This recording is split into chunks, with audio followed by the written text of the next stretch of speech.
Oh, yes, this works, and it is time. Okay, so let us fully analyze the thingy video. No, the shaky marble in the bottle soda video speedrun that I did, and I'm gonna explain what I did. Basically, I'm not gonna explain the game because the game is very hard to explain, but I will explain what I am doing and why. Starting from now. So the run has just started. Obviously, I'm not starting the game yet. I'm just getting everything set up for my next run. You might see that I already have a run, and it says end 8:11. So that was the previous world record. I'd got about 5 world records in a row, and now I push the control button as fast as I can. I'm going to mash through this text. So the run starts when I push control, and it ends when I push control for the last time. So now I'm mashing through all of the opening dialogue, and I do that in about 6 or 7 seconds, 6.5 maybe, and then the intro screen pops up, and then I don't have to do anything here. So what I do is I set myself, because I had my right hand on the control button because that was faster, but now I set up, and now I'm on the pirate platform. I fall off to the edge of the map, and my end goal is to get to this deadly chestnut loading zone, which I do, and that's the fastest way to get to it from my experience. And you might see later on in the run that I can move really quickly. That's called a Bobby Dash, and that's something you get later on. And right here, you might think, well, why is this a camera angle? Well, actually, you're supposed to fall, and you're supposed to be like a slide. But no, I'm holding W, which means that I go forward more. So that way, when I pop out towards the loading zone, and I'm just going to try straight into the Bobby hop, which is where I get the Bobby Dash. And that's a pretty important part of the game, because you need the Bobby Dash to continue with the game. So you actually get the Bobby Dash as soon as you enter this, but you're supposed to get it on this screen here.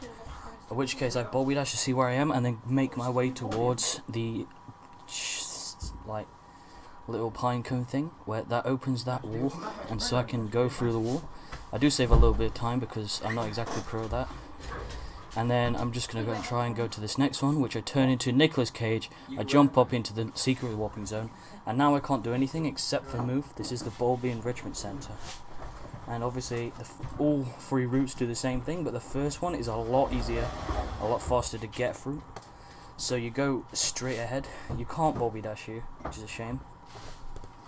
And then, as soon as you exit, the explosion meteor comes down and explodes, resulting in a fake game over. And I don't have to do anything here really. I accidentally split. So I had to fix that. Yeah. And now here goes the fake game over zone. I don't have to do anything here. And then it comes up with the troll text. And then it says Dungeon 1, the end of Bulby. I don't know what the end of this thing says. It never does it correctly. And here you have to ride the magic carpet through the spinners. Originally I thought you had to go on the spinners, but you don't. And then your goal is to make sure that the spinners don't put you off the carpet. So I can jump here, and that ends up usually working for me. I've got the jumps down, so you can avoid it. And you could probably Bobby Dash here, but I'm not going to. I haven't really done that, because that's quite dangerous. And then you can just Bobby Dash here, and then I do a little loading zone exploit. And then you only need to hit 2 of these really. That's one, and then that one, in which you can go straight to it. I missed the bottle, but once you have the bottle, you have completed the dungeon. There is a path beforehand called the Rage Quit path, but the developers said it wasn't really allowed, so I'm not going to use it. And yeah, so now you go back to the overworld, and with the Bulby Dash you can get to the end a lot faster, and there's a little jump that you can now make.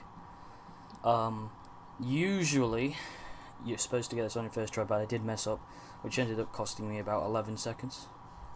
Which is a bit of a shame, but I did get it the second try, which means that I was pretty happy with that. I could get what I needed, and I had a pretty bad split last time, so it wasn't much of a time save. It wasn't much of a time difference, I mean. And then for the watermelon fight, I had a really bad thing last time.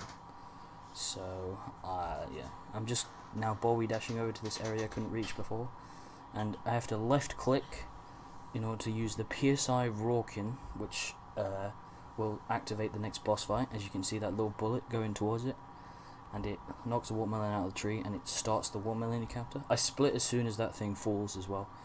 So yeah, you can Bowie dash and jump at the same time, which is what I do a lot of the time, because that saves, it gives me vertical height.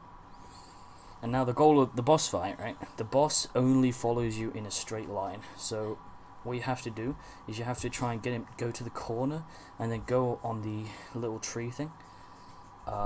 Now sometimes what you can happen is you can have a glitch state where you actually become the watermelon, and if that happens, then you can fall off the edge and you win the encounter. That would be far faster, but I have no known way to get it. There's no known way. So yeah, you go to the end of this, and then it goes off, and it falls down, and you get the split, which is convenient. And I'm here just mashing again. I mash on the end of every chapter, which is because you have to. So this part of the run, you have to hold control to make the text scroll faster, which is a speedrun strat.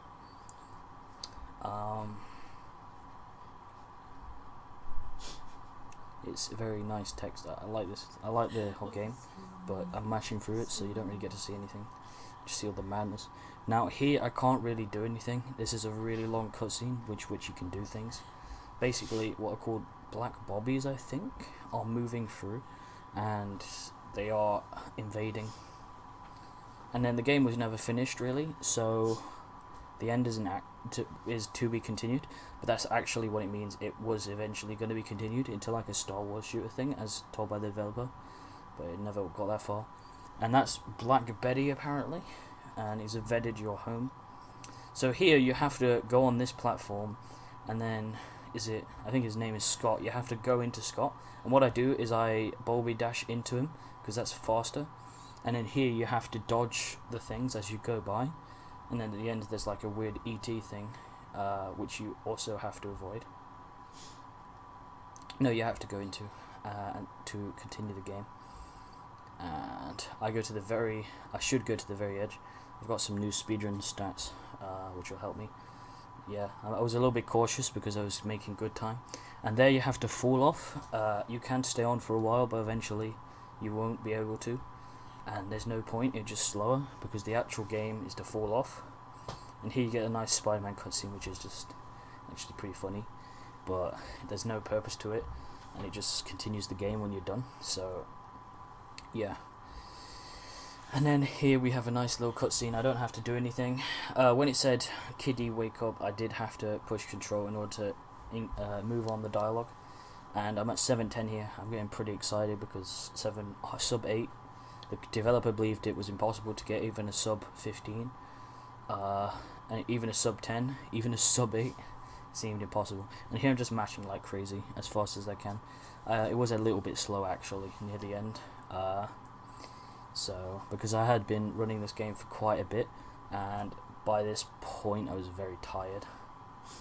So, and I split as soon as I skipped one last thing, and I skipped it, and this is the cutscene where he ascends into the sky, and then "to be continued" is layered. And we said that it last split on the last input, so we should be alright now. I really like the music that goes here, and that's really the game explained. I mean, if anyone has any questions, yeah, the game is pretty weird. So yeah, I'm not really doing anything here apart from just being really like happy, and the developer's hype, and he's like, wow. So yeah, I mean, that was just the game.